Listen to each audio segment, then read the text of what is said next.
Hello दोस्तों, मैं आप सबका स्वागत करता हूँ इस आपके अपने चैनल सूर्यांश सिंह में।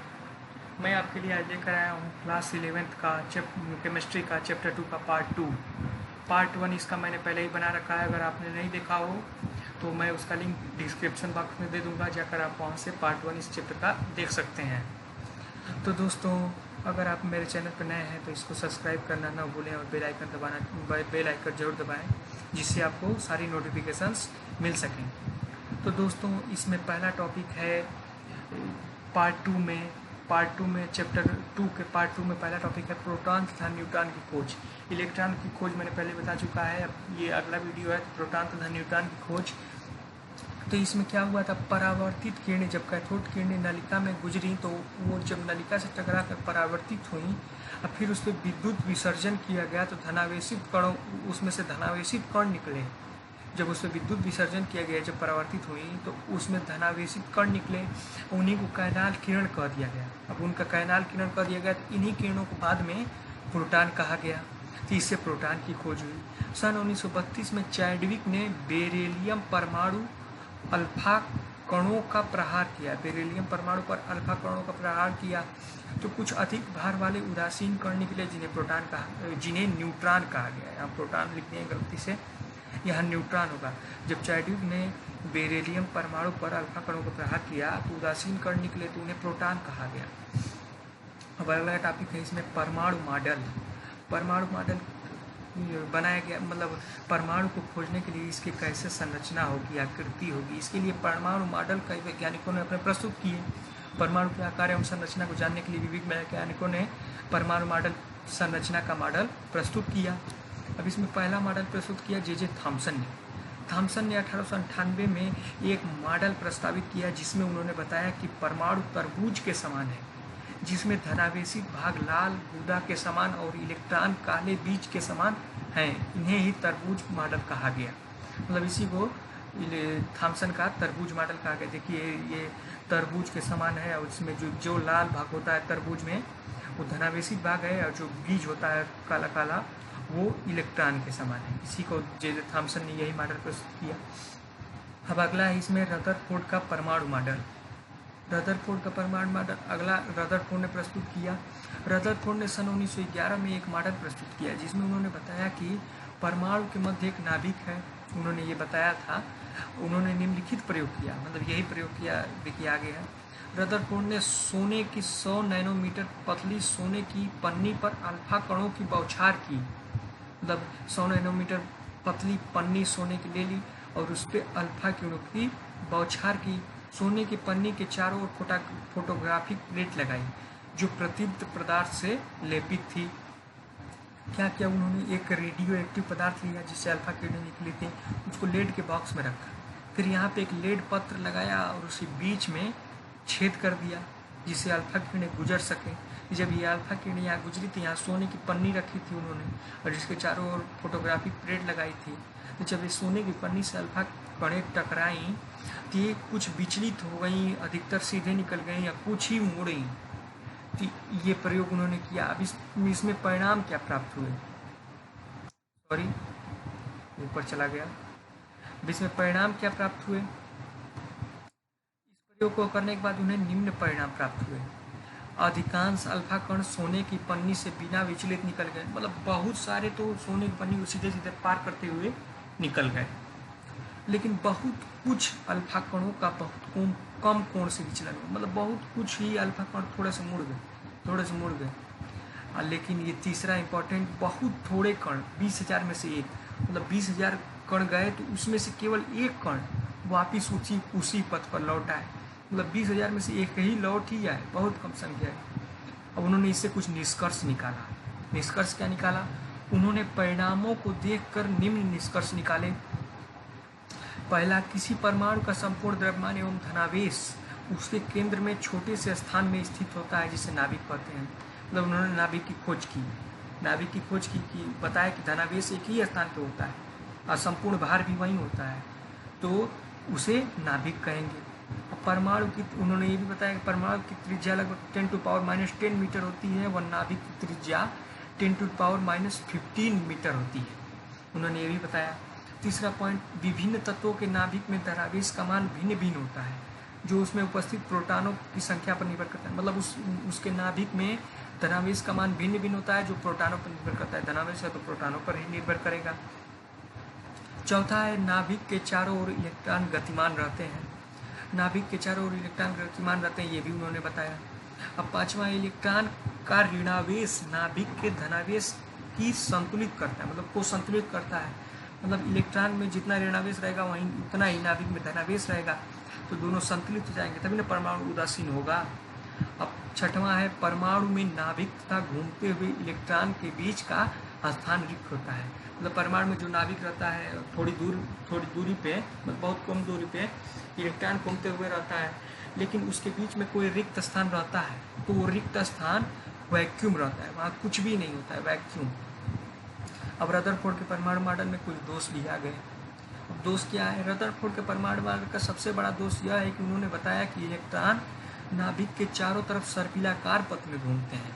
इससे वह घूमते हुए जाकर परमाणु के नाभिक से टकरा जाएंगे और परमाणु ध्वस्त हो जाएगा। मतलब उन्होंने ऐसा कुछ मॉडल बताया था जिससे अगर इलेक्ट्रॉन घूमते हुए जाएगा तो वो नाभिक में आखिर टकराएगा ही।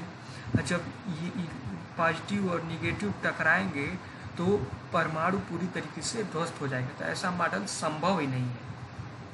अब अगला है परमाणु क्रमांक।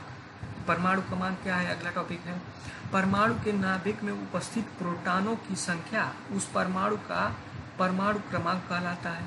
मतलब जितने नाभिक में प्रोटॉन होंगे उतने ही उस तत्व का परमाणु क्रमांक होगा। इसे जेड से प्रदर्शित करते हैं। इसे जेड, परमाणु क्रमांक बराबर प्रोटॉनों की संख्या। अब अगला टॉपिक है परमाणु द्रव्यमान। परमाणु द्रव्यमान क्या है? परमाणु के नाभिक में उपस्थित प्रोटॉनों और न्यूट्रॉनों की संख्या का योग ही उस परमाणु का परमाणु द्रव्यमान कहलाता है। रदरफोर्ड ने बताया कि नाभिक में संपूर्ण द्रव्यमान होता है। तो नाभिक में क्या होते हैं? प्रोटॉन और न्यूट्रॉन। तो प्रोटॉन और न्यूट्रॉन का योग कर दिए, उसका परमाणु द्रव्यमान निकल गया। इसे ए से प्रदर्शित करते हैं। जैसे देखिए, परमाणु द्रव्यमान बराबर प्रोटॉनों की संख्या प्लस न्यूट्रॉनों की संख्या। अब अगला टॉपिक है इसमें समस्थानिक। इंपॉर्टेंट टॉपिक है समस्थानिक। वे तत्व जिनका परमाणु क्रमांक समान, मतलब उसका परमाणु क्रमांक एटॉमिक नंबर समान होगा, परंतु परमाणु द्रव्यमान एटॉमिक मास भिन्न भिन्न होगा, उसे समस्थानिक कहते हैं। जैसे देखिए यहाँ उदाहरण है 1H1, 1H2, 1H3। यहाँ देखिए परमाणु क्रमांक तो सबका एक एक ही है, सबका समान है, लेकिन परमाणु द्रव्यमान सबका भिन्न है। यहाँ 1 है, यहाँ 2 है, यहाँ 3 है। इसे हाइड्रोजन के समस्थानिक कहेंगे। प्रोटियम, ड्यूटेरियम, ट्राइटियम, ये समस्थानिक है हाइड्रोजन के। अब अगला टॉपिक है समभारिक। ये भी इम्पोर्टेंट है। ठीक समस्थानिक का उल्टा होता है। वे तत्व जिसका परमाणु द्रव्यमान समान हो, मतलब जिसका एटॉमिक मास समान हो, उसमें एटॉमिक नंबर समान था, इसमें एटॉमिक मास समान हो, परंतु परमाणु क्रमांक भिन्न भिन्न होता है। मतलब एटॉमिक नंबर अलग अलग हो, एटॉमिक मास समान हो, एटॉमिक नंबर अलग अलग हो, उसे समभारिक कहते हैं। मतलब समान भार वाला समभारिक। एटॉमिक मास समान हो, जैसे 18 आर्गन 40, 19 के 40, 20 Ca 40। मतलब इसका तो सबका जो है परमाणु द्रव्यमान समान है। देखिए 40 है, इसका भी 40 है, इसका भी 40 है, लेकिन परमाणु क्रमांक अलग अलग है। इसका 18 है, इसका 19 है, इसका 20 है, तो ये समभारिक हुए। वैसे यहाँ 6C14, 7N14। तो यहाँ भी देखिए परमाणु द्रव्यमान तो सबका समान समान है, लेकिन परमाणु जो क्रमांक है वो भिन्न भिन्न है, तो ये भी समभारिक हो गए। अब अगला टॉपिक है समन्यूट्रॉनिक। समन्यूट्रॉनिक क्या होगा? वे तत्व जिनमें न्यूट्रॉनों की संख्या समान हो, मतलब जिसमें न्यूट्रॉन समान हो, उसे समन्यूट्रॉनिक कहते हैं। इसका उदाहरण देख लीजिए। न्यूट्रॉन समान हो, सिंपल है, सिलिकॉन है और सिलिकॉन है, फास्फोरस है और सल्फर है। इसका जो परमाणु क्रमांक होगा क्या होगा? 14, इसका 15, इसका 16। इसका परमाणु भार क्या होगा? 30, 31, 32। तो न्यूट्रॉनों की संख्या कैसे निकालेंगे? इससे होता है ना परमाणु द्रव्यमान। परमाणु द्रव्यमान बराबर क्या था? प्रोटॉनों की संख्या बराबर न्यूट्रॉनों की संख्या प्लस न्यूट्रॉनों की संख्या। तो प्रोटॉनों की संख्या वास्तव में क्या है? परमाणु क्रमांक ही तो है। तो प्रोटॉनों की संख्या की अगर परमाणु क्रमांक रख दिया जाए वहाँ पे, तो परमाणु द्रव्यमान बराबर परमाणु क्रमांक प्लस न्यूट्रॉनों की संख्या।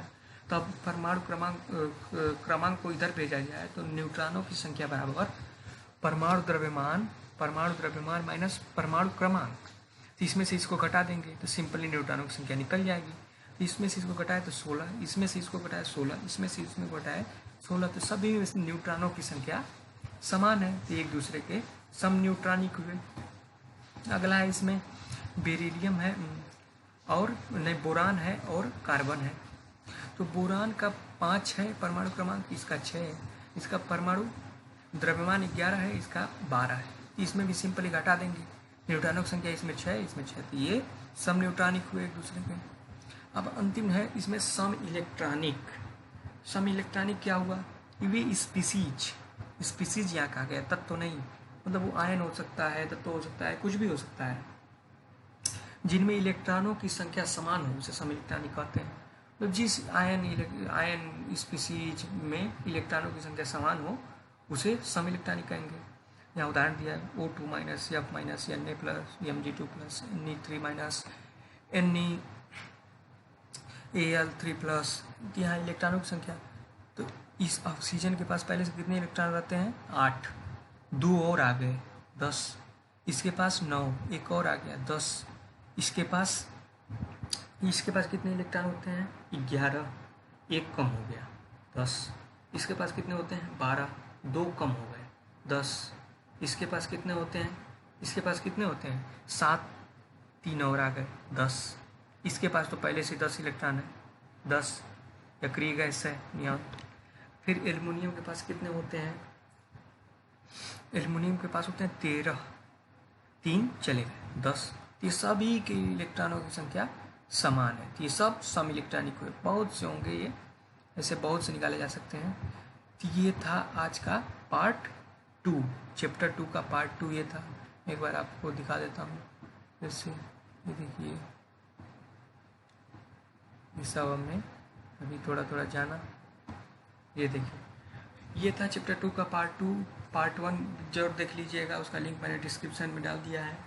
अगर आप मेरे चैनल पर नए हैं तो उसे सब्सक्राइब न करना न भूलें, और ये वीडियो अगर अच्छा लगा हो तो उसे लाइक ज़रूर करें और कमेंट में बताएं कि ये कैसा लगा। तो थैंक यू दोस्तों, thank you for watching, thank you.